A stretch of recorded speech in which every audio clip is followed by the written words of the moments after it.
play for fun, but to play to win, to change a bit of his style where he was the selfish player. The Flame Horizon, the 100 CS up, came from catching side waves a whole bunch and swapping back and forth, which ended up being very selfish for the teams he was on. And he was touted as the best top laner. Now, he doesn't have that same spotlight, but he's really damn good. You see it in his mechanics, and now he's a team player. Doing it very well. As we head into this picks and bans, well, already started. Immortals has chosen blue side as we head into this game 3. Yeah, it looked like they wanted to first pick a mid laner, and the Cassiopeia was what they were going to put pressure on. Triple ban mid, put the Cassiopeia as a ban CLG have to go for, they pick it themselves. But now CLG, there are some things you can run into the Lucian, like people run the Vel'Koz, like who he might, the Corki as well, just for a range advantage against his 500 range. Yeah, you always have to watch out for the mobility. And technically, even though everybody now associates Lucian 100% with the mid lane, you could flex it as well. I've seen it even recently. Sejuani, though, is going to be locked up here. This time around, Omar God's going to take it away from Smithy, even with the Gragas up. And he actually has multiple options, because we also talked about how important the Jarvan was for Immortals. Both Flame and Smithy have had outstanding games on that champion as well. So one of the times they have not locked in the Xayah Rakan combo, but they do, as you guys said, take away that Sejuani. Smithy go for has quite a bit, doesn't have to show right away. Yeah, but like Kobe was saying, Gragas jumps to mind. You also have the fact that the Jarvan is also on the table. The Kog'Maw, again, even with Tristana on the table in the last 2 games, it has not gone picked by either team here. It's been that kind of Cody-san favorite of the Kog'Maw. Why not? Yeah. I feel comfortable on it after this many games. We have seen that Jarvan getting banned out, or I should say in game 1, you see game 2 it got through, but not all the way. Possibly here, it is locked in. And this will be going to Flame. Well, it actually gives them flex pick power coming into the second phase, which disrupts your phase 2 bans, where CLG will now have to most likely ban some top laners they don't want to deal with, but also potentially a jungler as well. I would think that Gnar would be one of the bans, but you can see there, Huhi, it looked like he was shaking his head. Don't want to play that into it. They may secure his pick here, or they wait for later. Looks like it'll be later. And even with Immortals starting out, you know, with the double 80 carry, locking in the first phase here, Kog'Maw does a pretty significant amount of magic damage as well. Plus, Jarvan has built-in armor shred with his Q and can build into a black cleaver very quickly and shred armor that way. So even though they are facing, you know, the early pick Sejuani and the beefy front line again, I feel like they have to be too worried, you know, about that armor stacking.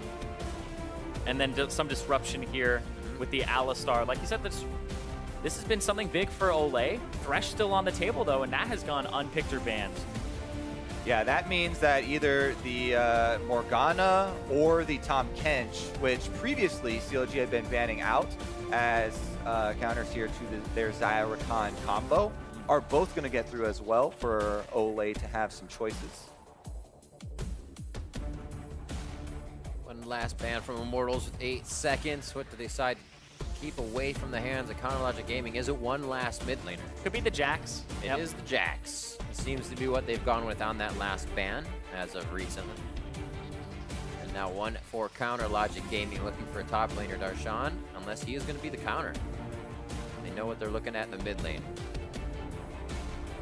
Again, though, they really do value keeping that who he picked till the very end here. Not letting the side lanes get any jump either. There's the expected Gragas. Hovered in the first game, possible Bard here. It would definitely make that mobility game with Olay and Smithy early very easy. Yeah, the TK that Kobe was talking about, that was banned away from them. Now they'll have that security for the Kog'Maw. So Immortals now have good disengage, have good engage, and then the pivot's kind of that middle lane. The mid lane has been so important, and it's going to be that Corki versus Lucian matchup I talked about. That's pretty common when the Lucian is picked, because everything else really struggles against it. Definitely true. Actually, I was just talking about to Jat earlier this morning, and there was a Yasuo picked into the Lucian in the LPL, but it was switched out of the lane, and it never got to see the rookie take over. This time around, though, CLG actually have their backs against the walls. This is 2-0 in the playoff series for Immortals. And it's now or never for Counter Logic Gaming. And something for CLG this series has been Huhi has been playing fantastically. 1,000 damage per minute in game 1, more than Pobelter. Game 2, 1,500, more than anybody in the game with the artillery. This game, they give him the Corki, the consistency pick, and they have ways now with the package and the Shen ultimate to go back to the CLG roaming style to help the bottom lane out that has just been destroyed time and time again. We talk about that consistency pick, Zaya Rakan. Zaya Rakan, continuously down there in that bot lane. So much mobility between these two, and they feel like it's the comfort they can bring to lane and that they can win it with. Hashtag CLG win, hashtag IMT win. Game point for Immortals as they look towards Boston.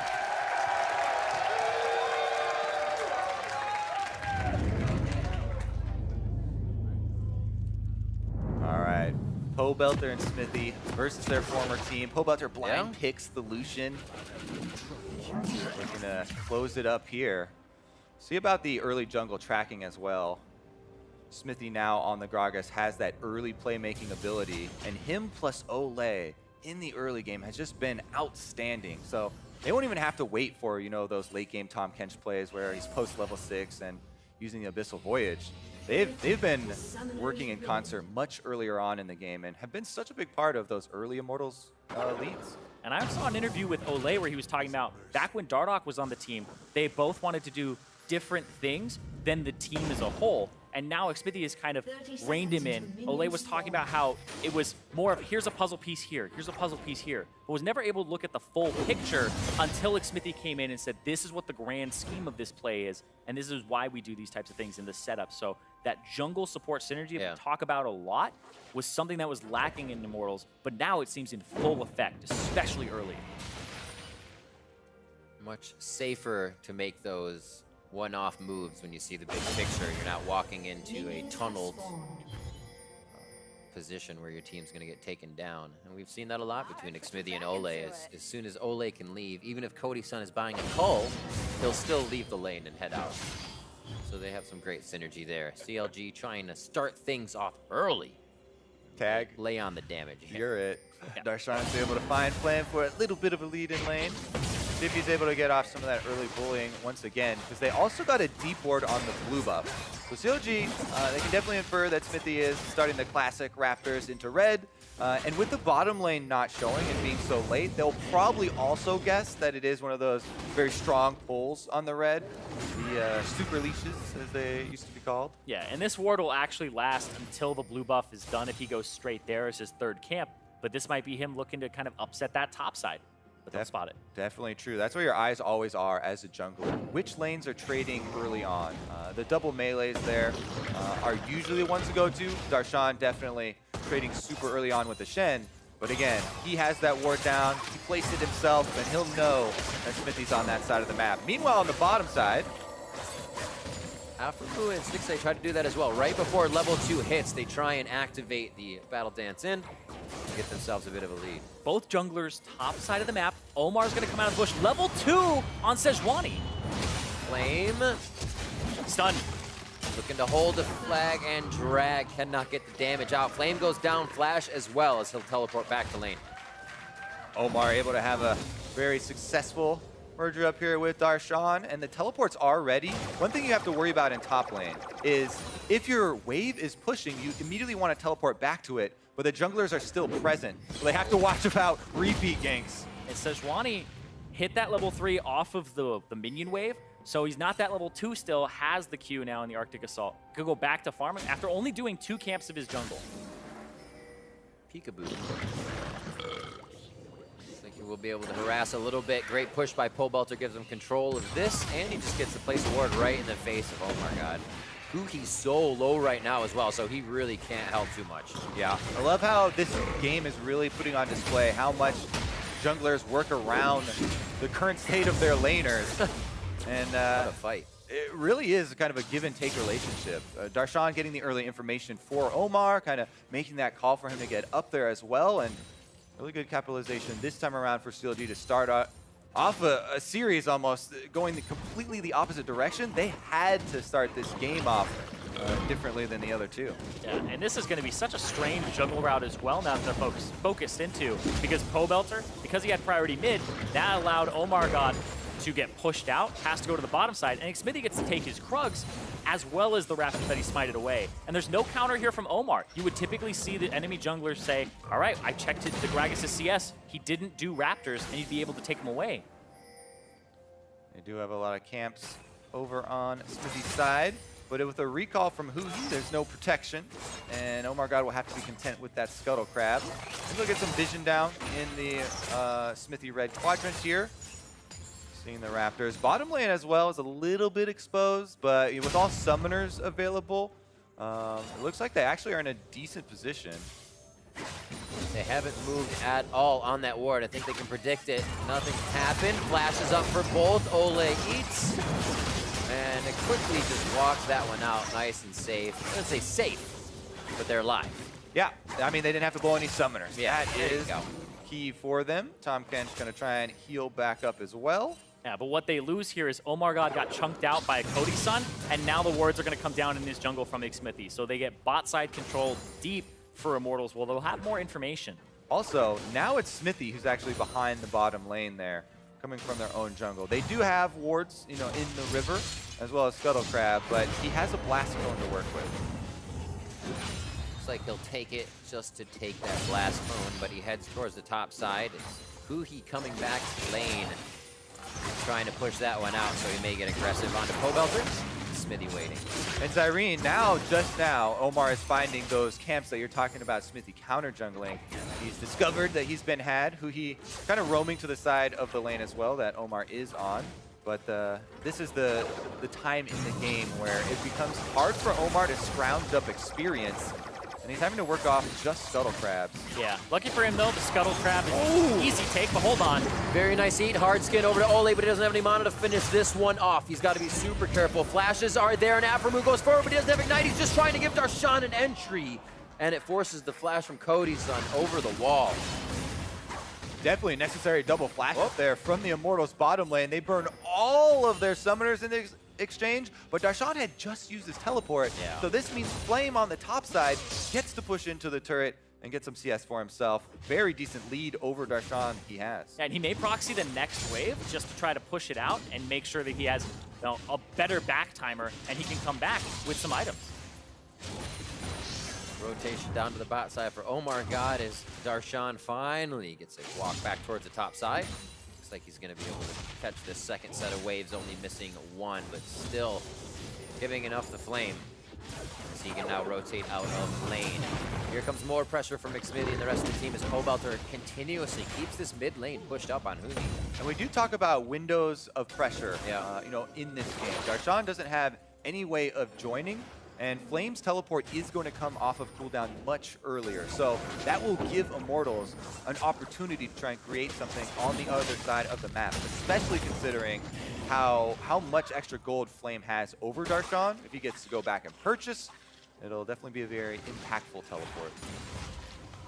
Yeah, he stuck around in that top side. Flame went for the honey fruit just to get mana back so he can continue to harass.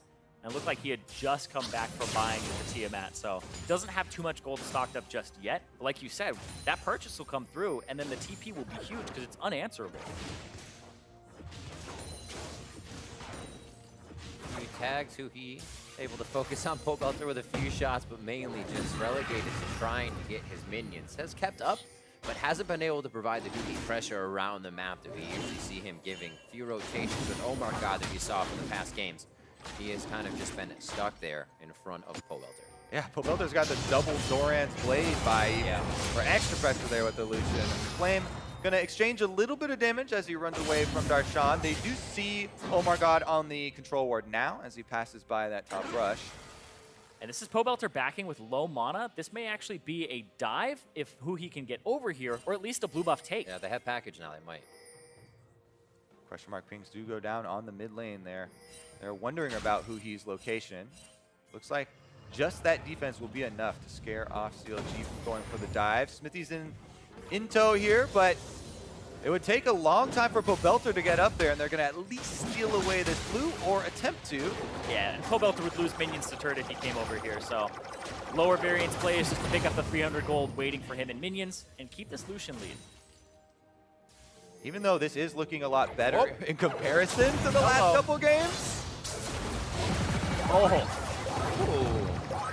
Pushed out, dashed out. Yeah, even though this is looking better for CLG in comparison to those first two, they by no means have a big hold on this game or any sort of lead, right? Immortals, look at the farm differences. These are more than making up for this first blood. A lot of control still within the lanes here for Immortals, and they are actually not feeling the pressure yet. Pobelter there, as you can see, gave a good amount of damage on the exchange, but Omar's still around mid lane. Waiting for the E. Oh, almost dead to rights on this. He followed! Gonna try to get out, flash forward, a few last shots. Culling's gonna give him a bit, but not enough from the Cutlass to stay alive. And the rest of the team has joined here. CLG bring 4 members to the mid lane, trying to pressure down for an objective afterwards, but Smithy comes over. Good job clearing out the minion waves. Yeah, fantastic W follow from Omar God. The second part of the W does the most damage, and it has the slow on it, and he flash predicted to follow Pobelter. Also, this does set up the more proactive plays that could come through from CLG with Stand United. They actually have Stand United during this play the whole time, but they hold on to their extra cooldowns for later in the game. Pobelter was pretty amazed anybody was there with a vision ward just being below where both members of CLG were, so he felt like he was walking into a safe spot, but CLG's done a great job at threading themselves in between these wards and creating those opportunities. And look how much the bottom lane is respecting the engagement of a Rakan with a post-level 6 Shen available to join the party. It's just so much respect, because we were talking about how this Shen and this Corki now affect the bottom lane, which has been the point that CLG has been losing a lot. So them having kind of an equal game here is better than the previous two. They are a bit ahead as well, which is what they hope for here, especially since this Lucian, you kind of bank on having an early lead with this champion. If that gets neutralized, his team fighting prowess relies a lot on playing against shorter range, being able to dodge out and have the mechanics, but against the Corki that can kind of delay the fight, poke out a bit, it is definitely favored towards the Corki more in these team fights.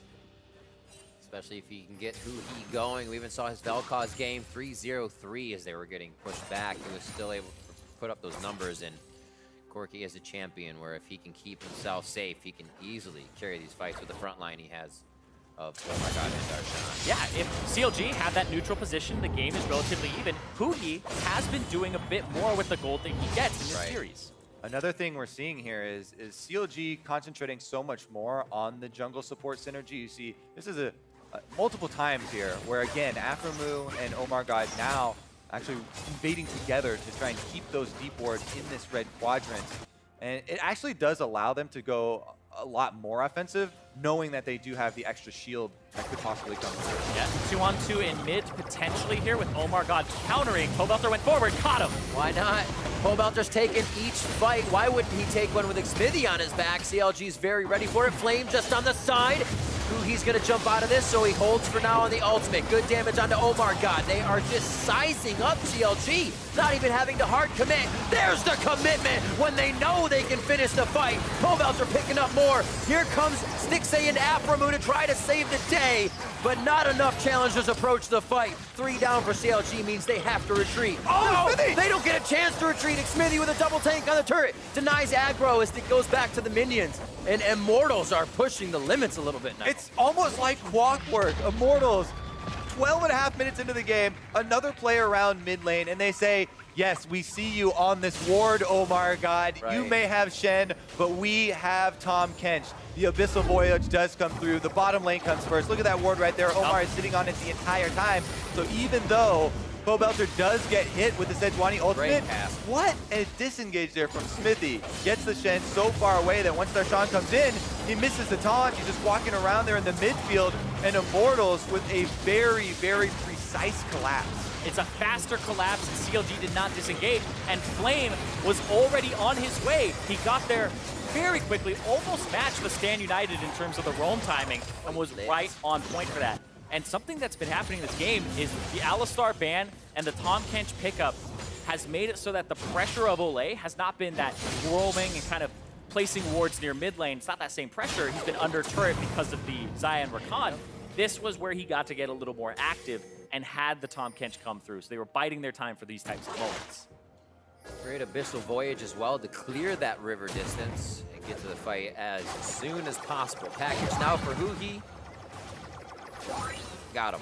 Yeah, it's not even on the wave either, but it really is just so impressive for this Immortals team. We keep talking about the journey that we've seen from this team, you know, over Summer Split and how quick it was, but the fact that every single member has had huge improvements. It wasn't just bringing in a new coach and bringing in Smithy, you know, people talk about only changing 2 parts.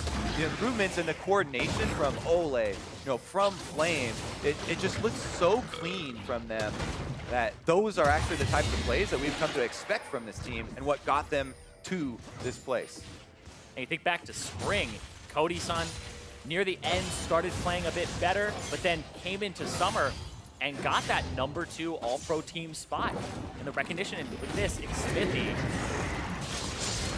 He says, hello. This turret is actually just gonna die. Darshan not happy about the situation he was just put in. The rotation goes bot side, so CLG has chosen to put the fight on the other side of the map as they lose the top. Who's gonna get the better of it? Could be Ole going down first. A great stun. They're going for the 1-2, being able to play off the ball. A kill coming in. The Retribution style for Cody-san. And a Cathy and surprise to clear out some minions. But remember, they have Rift Herald on top side. This will be those 2 turrets going down and a little more. Not only that, it's a power push from Immortals because Bo Belter in the mid lane was still pushing. He never joined the bottom lane skirmish. They give that up and they get tenfold back.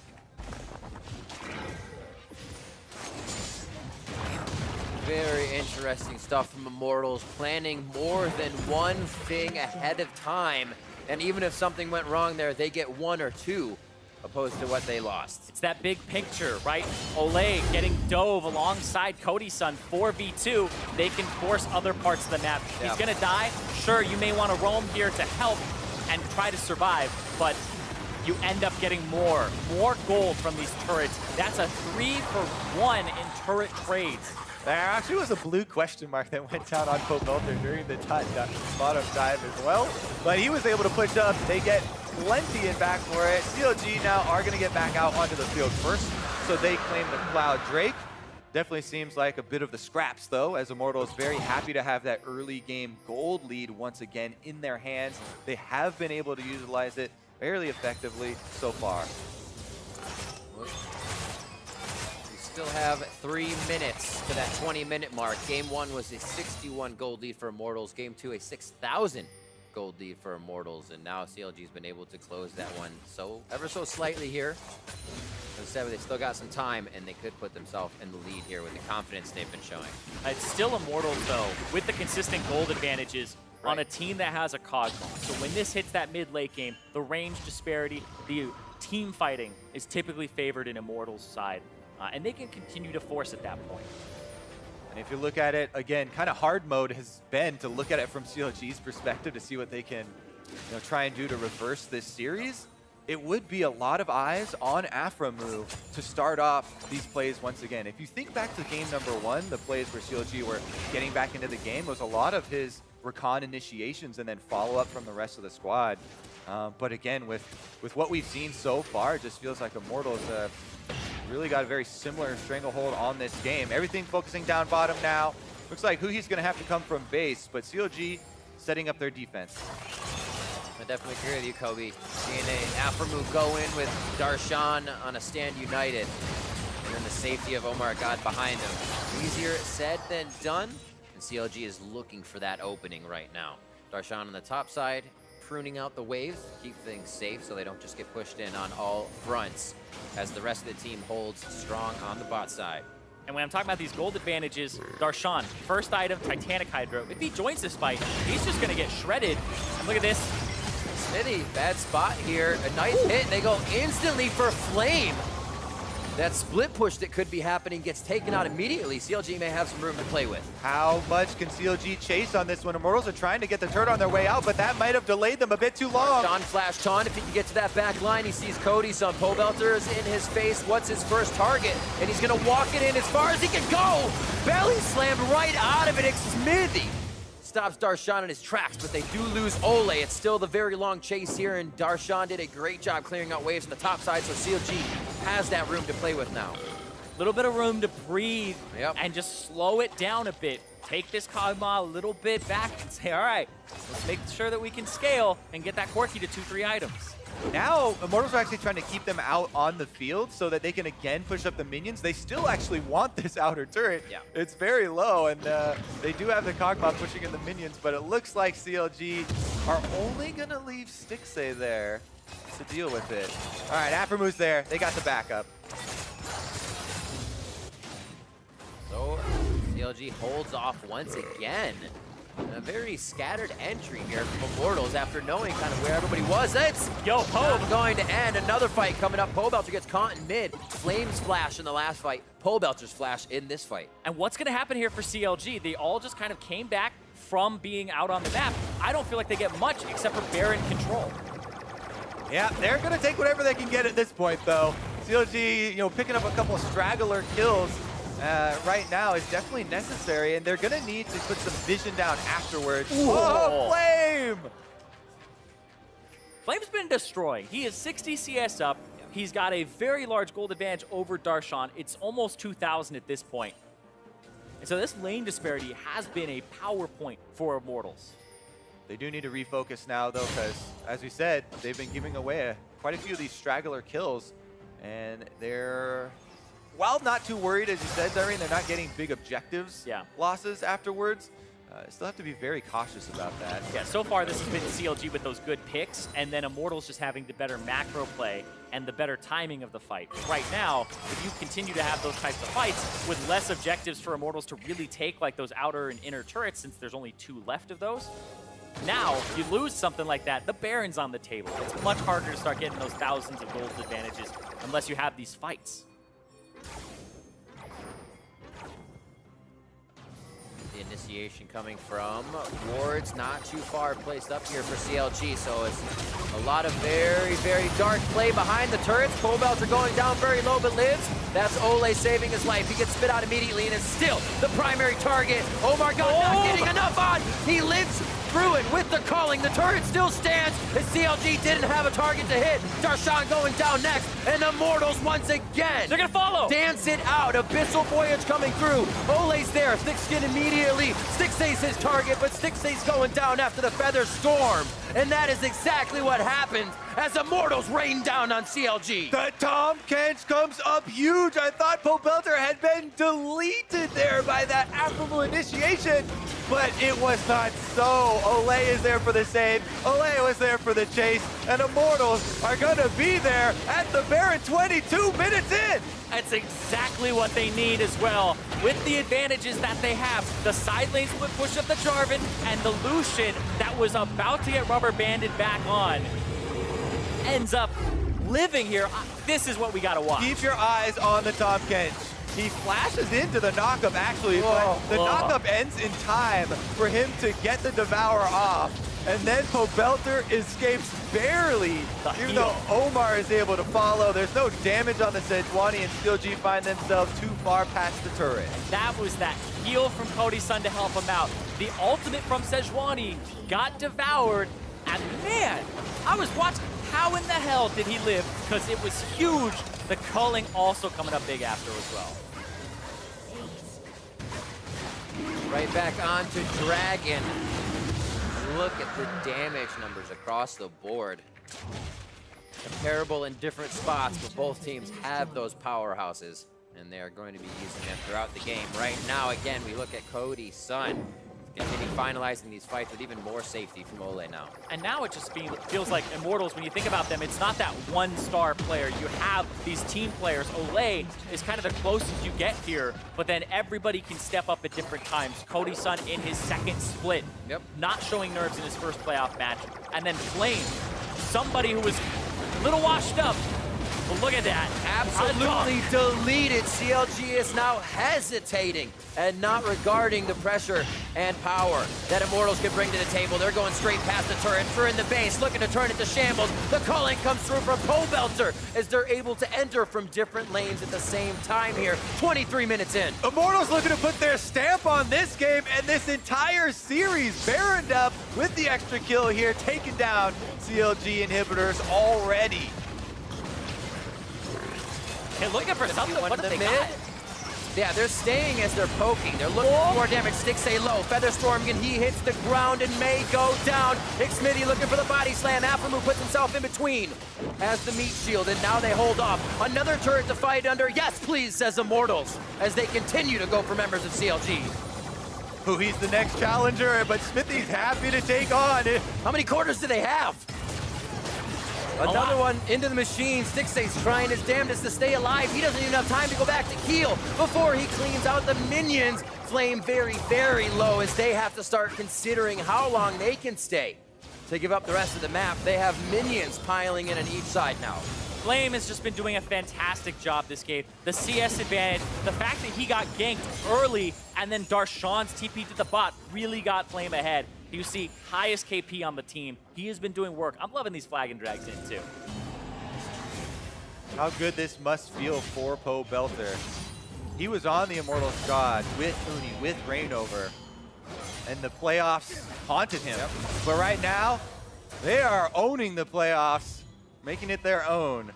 And you think about the reconstruction and the fact that he's the only remaining member from that squad in 2016. But hold on. Another on Afro. Very low. Throws out the shield. Heal for himself. Not going to be enough. And Flame and Xmitty are now the Bash brothers of this game. Soloing out Huhi. Now Aframu. And they're going to be heading for the base. CLG having to put up a huge defense here. CLG are just throwing themselves at Immortals, trying to have something stick, but all it's stuck is more gold into Immortals' pockets. 10,000 up, 25 minutes in. And here come the super minions. Here come Immortals. Inhibitor number 2 about to go down. 13 to 8, 26 minutes in, and CLG not being able to put up too much of a defense. Huhi can't get too much bigger in this game unless they're able to get back outside their base, and they have been able to do so for the past 20 minutes. Immortals continuing to put on the pressure here and are looking fantastic while doing it. The ability to change their targets in these chaotic fights inside the base definitely proves very good for them moving on. And it's been a domination in this series so far. A 3-0 for Immortals. When you think back to getting 3-0'd in their first split and having the postseason kind of blow up and lose to a much lower seeded team when they were number 1 back in 2016 spring. The organization is focused on postseason. That's what matters. That's what they're trying to win.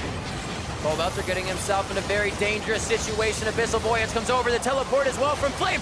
He gets deleted. 47 seconds on the timers for this one. Darshan's in a 2v1 as the fight goes down. Ole chomps up Omar God and spits him back out as the double kill comes in for Pobelter. That's They're it. going to be looking for the Nexus. Boom! Flame coming up huge. Aframu going for the fountain all by himself. Immortals looking to rebuild ever since the first season. A few changes. More kills on the fountain now coming in at 28 minutes as they finish off the Nexus turrets. And coming into the 2017 summer split, Immortals singing a different song. And Immortals are going to be heading to the first place match in Boston.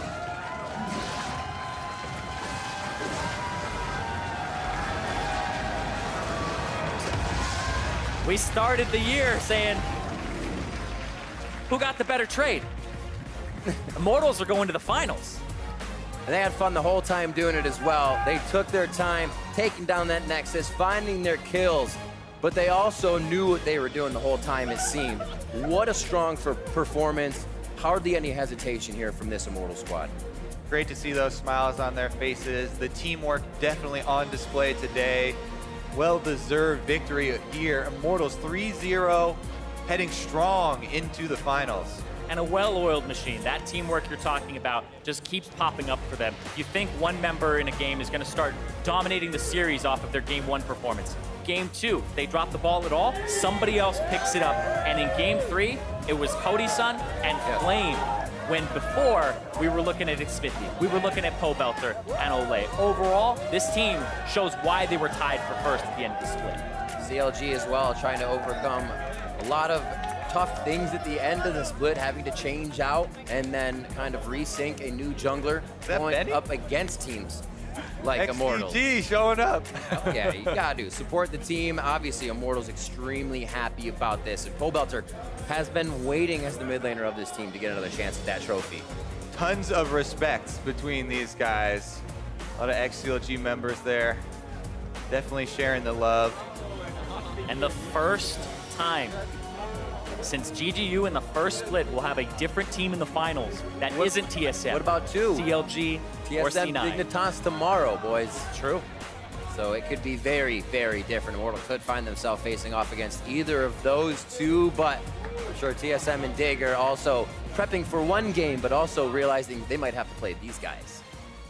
It's going to be pretty big. Immortals looking very good here towards the end of the split. And I think, as Irene and Kobe, you said it throughout it, it's not just one-star player anymore for these guys. You can show up all over the map. Yeah, and I think that was kind of a big issue for them in the first iteration where Huni got a ton of the resources, and then when they hit playoffs and the meta shifted, the team looked a little bit out of sorts. But you see Noah on the stage, the owner was incredibly happy, rubbing his hands together like, finally, they did it, they made the finals. That's what they've always been looking at, is having an elite team, and Immortals today have proved they are an elite team. Yeah, I mean, the old roster seems like so long ago now, and that's just because this new roster has improved so quickly that we've kind of been dazzled with the story over this year. But yeah, definitely, as you guys are saying, well-deserved from them. You know, CLG were putting as much into it as they possibly could, but with it seemed like the mid-season change of junglers was just too much to recover from. You know, it wasn't something that they planned on, and you know, they're trying to build for the future, and now they don't have any other options because they're out. Yeah, I believe they will have some championship points, though, to possibly go and move towards that regional qualifier. So they will have time to synergize a little more with Omar God, get that teamwork back on track. But for Immortals, they're looking at, you know, that first place match, but CLG will be in Boston in the 3rd, 4th. And it's great to see that it happened in a best of 5 as well. You think things can be tested very differently as a game extends, as you get that mental and psychological wear and tear, but they seem to hold out, weren't even pressured towards 5. And a lot of the players themselves credit Song coming in as the new coach, able to just bring cohesion to that team. And then you add on Xmithie and everybody else just bringing their play up another level, and it's been a great season for Immortals. Yeah, I really enjoy the meta as well. It's been working so well for these players. You talk about the playmaking, and we were so excited this year when all the supports started changing away from the heals and supporty supports. And that's what kind of leads the games that we saw in this series, right? The amount of action, especially in games 1 and 2, actually, was definitely on display. All right, gentlemen. Well, to hear more about that series, we are going to send it to Avali, who has an interview with the victorious mid laner. Thanks, guys. Great cast on the day. I am here with Pobelter. You did it. You 3-0'd.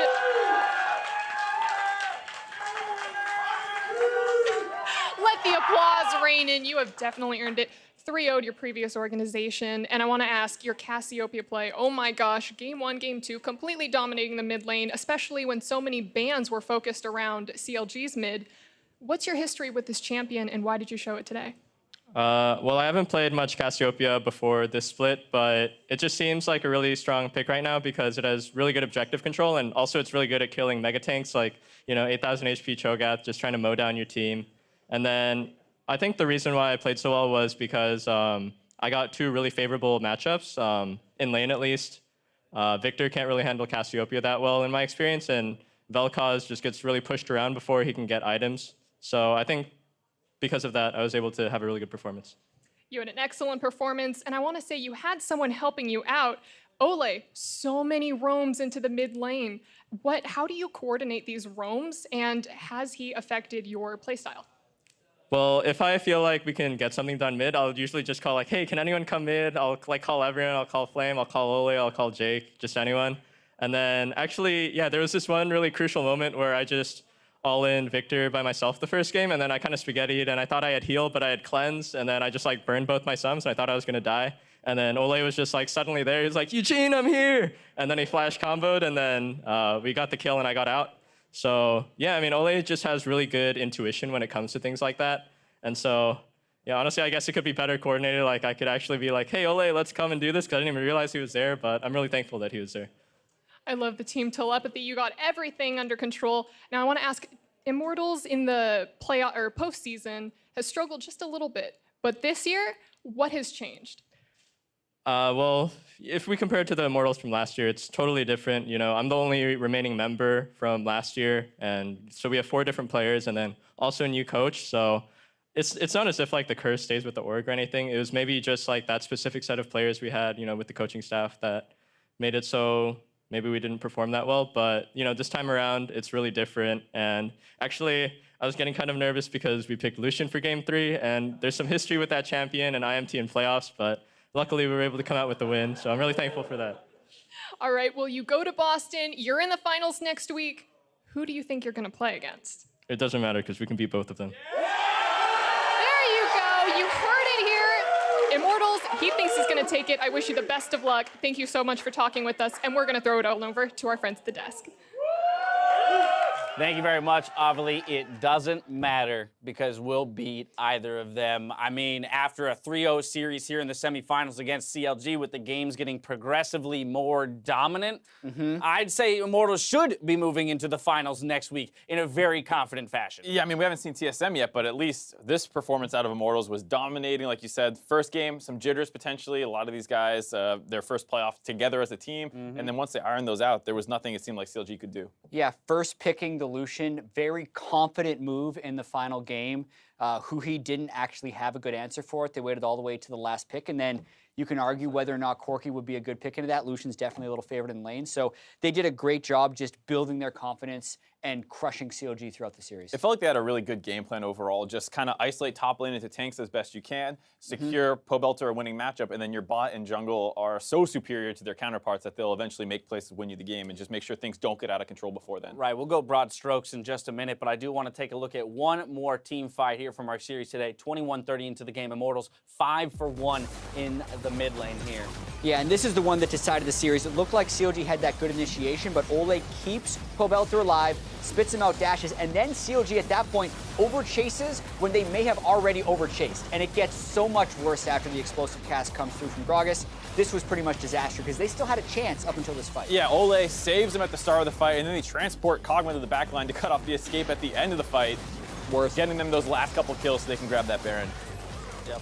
I mean, just all around fantastic play out of Immortals with, you know, some mistakes handed over on the side of CLG. As you said, it looked pretty good for CLG at first in that fight, but Pobelter getting away with just a little bit of life there at the end. The heal coming through from Cody's son makes it a successful turnaround. And ultimately from there, they kind of just steamroll to the conclusion of the series. But here's where I want to pull back out again and talk about this 3-0.